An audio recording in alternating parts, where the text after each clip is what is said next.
Welcome to Noon Wednesday. I'm Marissa Wojcik, multimedia journalist with Here and Now on PBS Wisconsin. Today is March 31st. A federal moratorium on evictions that was set to expire today has been extended through the end of June.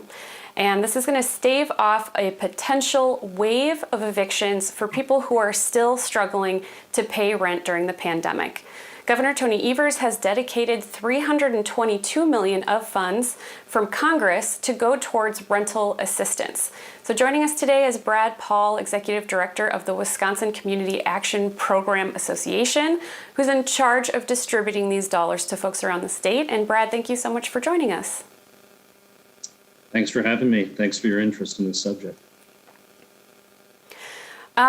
With vaccine dispersal ramping up and many states loosening health restrictions, why extend the eviction moratorium? Yeah, well, as you said, President Biden extended the moratorium until the end of September, I believe. And obviously, we're really pleased with that decision. It will help prevent millions of people from facing eviction. And evictions still do happen. I think it's important to understand that. There are 3 or 4 exceptions to the moratorium, which includes, criminal activity, the health and safety of other residents, damage to property. So evictions do happen even with the moratorium, but the moratorium has slowed them, and that's helped, including here in Wisconsin. What's interesting to me about the moratorium is that it's issued from the CDC. And so what that does is it frames it within a public health frame. And the thinking being that you don't want more people congregating in shelters. You don't want homeless families, 3, 4 families to an apartment. These are not, this is not helpful for public health. But those kind of situations occurred before the pandemic. We had people in shelters. We have families living doubled, tripled up. And yet that same protection generally has not been extended to people in those situations before the pandemic. So to put the public health frame over it is helpful, wise, good policy. But I'm hoping that starts a conversation to extend those same kind of considerations within a housing security or housing rights frame after the pandemic is passed. Do we know how many people are on the verge of eviction and how much they're behind by in their rent? I don't have really good data at my fingertips for Wisconsin, but I know nationally there's been some estimates that about 1 in 5 renters is behind in their rent. And as many as 15 million adults nationally who are facing, pending housing crisis. But Kurt Paulson, who's a scholar at the University of Wisconsin, studies housing policy, has done some good research on this and has those numbers available. And is the amount that the state is dedicating, this $322 million, is that enough to ward off a potential eviction crisis? We think so. We hope so. And I think what's important to remember is this 322 is the third round of stimulus that's come through that's included some housing assistance. So if you go back to last summer, late spring last summer, the CARES Act provided money to the state, and Governor Evers chose to use some of that, dedicate some of that for rental assistance, and created the RAP program, which is a Wisconsin Rental Assistance Program. That was about $25 million for Wisconsin at the time. Then, and they subsequently added about another 10 to that before the end of the program in December of 2020. Then the COVID relief bill passed last December, I believe, included $25 billion nationally. Wisconsin's share of that was $386 million, $322 for the state, as you just mentioned. And now in the pipeline, there's the more recent American Rescue Plan, which has about the equivalent of what was in the previous stimulus bill. So another 300 plus for the state is likely. So you take all of that together and you're looking at about $700 million, more than $700 million for Wisconsin in rental assistance over the last year. That should make a significant difference in keeping people in their homes during and beyond the pandemic. The last bit of that stimulus money, the rescue plan, I believe that money is we're eligible to use that all the way out until September of 25. So this is really going to make a significant difference in providing housing stability for Wisconsin families. Now, these are federal stimulus dollars, and does that mean that Congress decides that this pocket or this bucket of money is going to go towards rental assistance of the bigger bills, or is that something the governor decides? Is that something the legislature decides? How does that work? Yeah, it is federal dollars. The money is coming through the Treasury, and the Treasury provides the guidance for the program. And so there's very specific guidance around what these dollars are used for. They set the eligibility criteria and then hand that to the state to administer. In the case of Wisconsin, the Department of Administration is administering the dollars, but it's Treasury guidance. The one exception to that would have been under the CARES Act back again last summer, where the governor made the right decision in our mind to dedicate some of that towards housing dollars. But the 322 that we're looking at now is all coming down through the Treasury with a very specific eligibility and guidance. And your organization is an umbrella organization for many others in a network across the state. And why is your organization specifically tapped to distribute these dollars on behalf of the Evers administration? So as you said, we're a statewide network. WISCAP is the association of local community action agencies throughout the state. We have 18 member agencies that cover every corner of the state, from north to south, east to west, and rural, urban, everything in between. So we covered the entire state, and I know that was important to the governor to make sure that rental assistance was available throughout the state, that it wasn't only concentrated in urban areas or heavily in Dane or Milwaukee. So they wanted to make sure they had statewide reach. That was issue one. Secondly, all of our agencies have relationships with the state in terms of administering state housing programs and federal housing programs as well. So there's an existing sort of infrastructure and experience in administering housing dollars. And the third piece was that there's a desire to have folks who come seeking housing assistance also potentially identify other things that may help them. And so CAP agencies provide a range of services, everything from housing to running food pantries to literacy programs to job training, transportation, the list goes on. And so the feeling is that if someone comes through the door, so to speak, asking or seeking rent assistance, those CAP agencies may also be able to provide sort of wraparound services or other things that may help that family as well. And so all of that taken together, I think, sort of brought WISCAP and our network into the light of maybe a good agency to run these dollars through. And again, we helped run the WRAP program last summer. And so I think this is a natural continuation of that effort. Do we know who's eligible, what makes someone eligible, and how much they could potentially use towards either back rent or for the foreseeable future? Yes, so eligibility so everyone in Wisconsin is eligible. Any renter in Wisconsin who meets sort of three criteria is eligible. And those are, you have to demonstrate some financial impact from COVID. It could be a job loss of income, but it could also be something like perhaps your hours were reduced, or because kids were learning remotely, you had to invest more in childcare, something like that.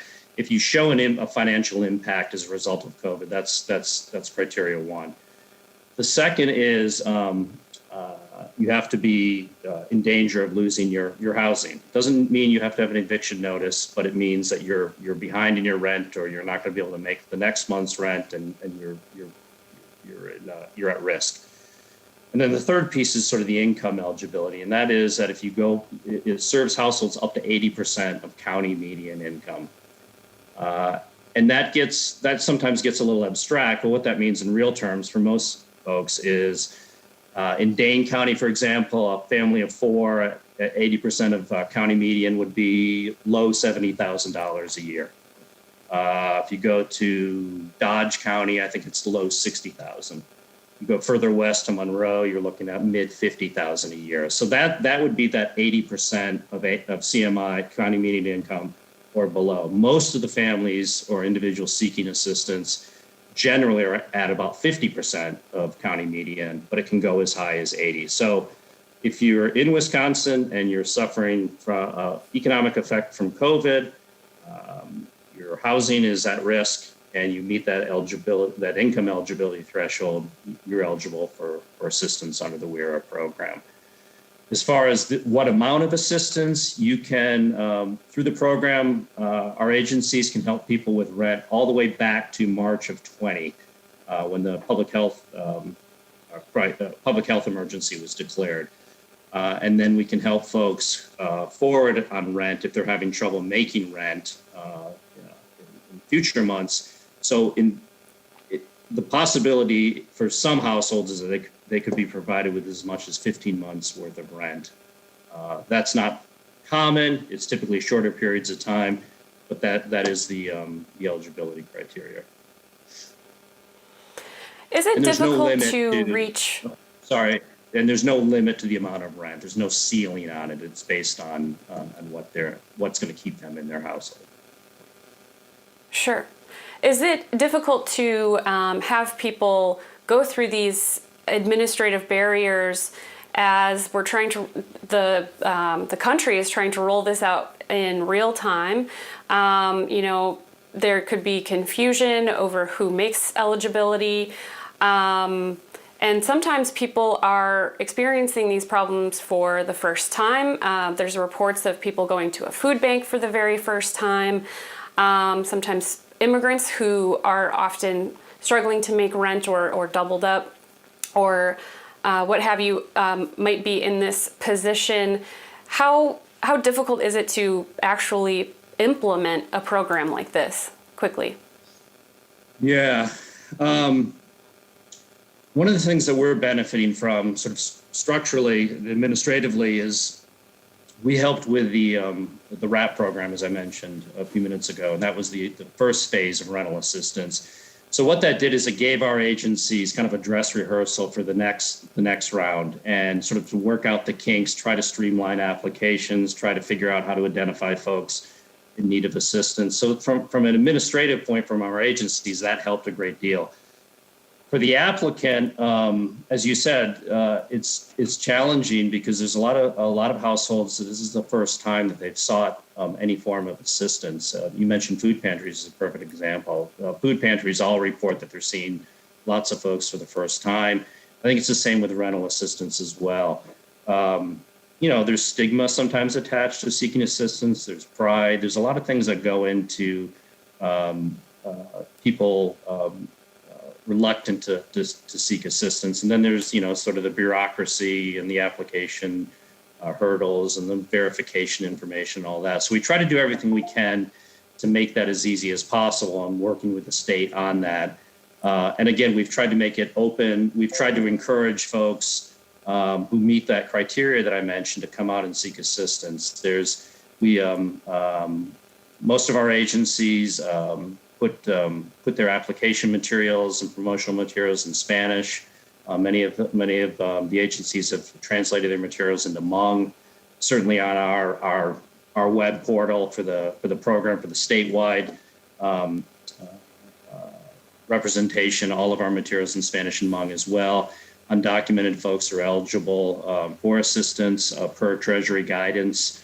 And so we're trying to make it as accessible to folks as possible. But it's when people are in crisis and seeking assistance, it's never easy for anybody. And that's just to be understood that's the climate we're all operating with the stresses and challenges that come with that. You've said it's difficult to know exactly the real numbers right now as to how many people are experiencing this problem.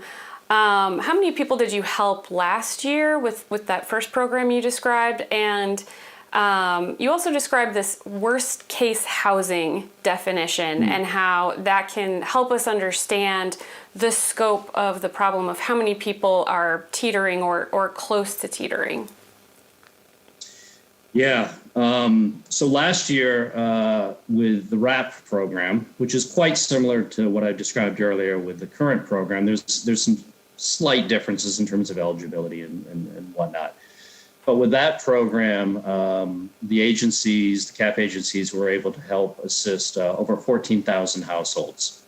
And that was in every county in the state, someone received assistance. So, per my earlier point, the desire for the governor was to make sure we covered the entire state. And we did that with that program with over 14,000 households. About $25 million in rent went out. I think on average, the average household received about $1,500 to $1,600 of assistance.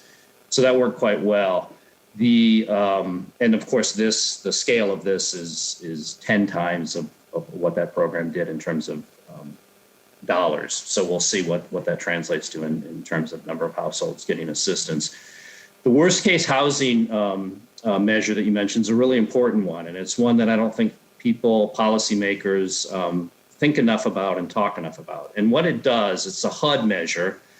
And what worst case housing is defined as is if you're at 50% of area median income and you pay 50% or more of your income towards housing and you don't receive any public assistance for housing, federal, state. That means you're in what's called worst case housing. And in the state of Wisconsin last year, we had 306,000 people who met that definition, renters. And that's probably, in all likelihood, the lion's share of people right now that our agencies are helping with rent assistance, because it's folks who are right there on the edge, missed paycheck here or there. I mean, they're already spending half their income on housing to begin with. And so all it takes is a crisis or a missed paycheck or an emergency. And those folks are going to be behind in rent. So that number is important for a lot of reasons. And that 306 number that I just mentioned to you, that's pre-pandemic.